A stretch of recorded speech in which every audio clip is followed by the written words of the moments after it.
Hi everyone. Thank you for being here tonight. There's a scripture that many of us know. It says, "Where the Spirit of the Lord is, there is freedom." It sounds simple, clear, almost obvious. But I've been sitting with it, and something about it doesn't let me move on. Because if that's true, then freedom is not just a feeling. It's not just a belief. It's evidence. It's something you can see, something you can experience, something that should exist wherever His Spirit is present. Let me take you somewhere. My home country, Kenya. A place where the name of Christ is not unfamiliar. It's spoken openly, prayed publicly.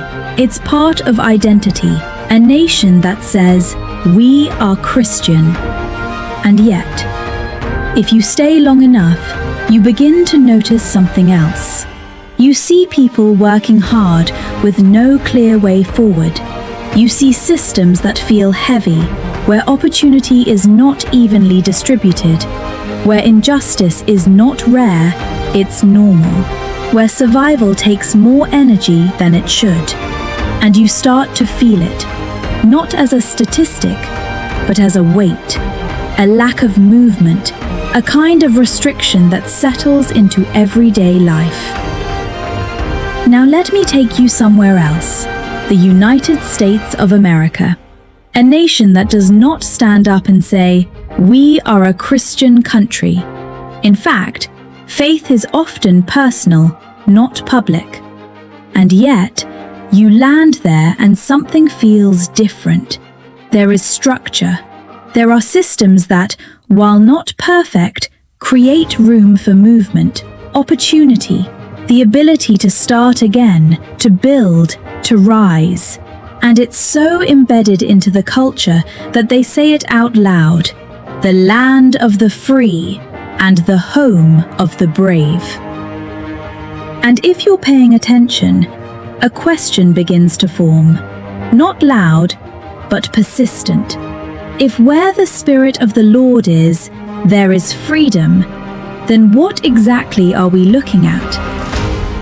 Because now you're holding two realities, a place that names Christ, but where many people do not experience freedom, and a place that does not center His name, yet people live with a level of freedom that is undeniable. So the question is no longer theoretical, it becomes personal. What does it actually mean for the Spirit of Christ to be present? Is it in what we declare, or in what people experience? Because freedom is not abstract. Freedom looks like the ability to move, the ability to grow, the ability to rise beyond where you started. Freedom creates space, and where there is no space, where people are constantly constrained, limited, held back, we have to ask ourselves honestly, what spirit is shaping this environment? Now hear me carefully. This is not about condemning a nation. It's about confronting a contradiction. Because it's possible to carry the language of Christ without carrying His nature. Christ does not just bring belief. He brings liberty, movement, release, transformation.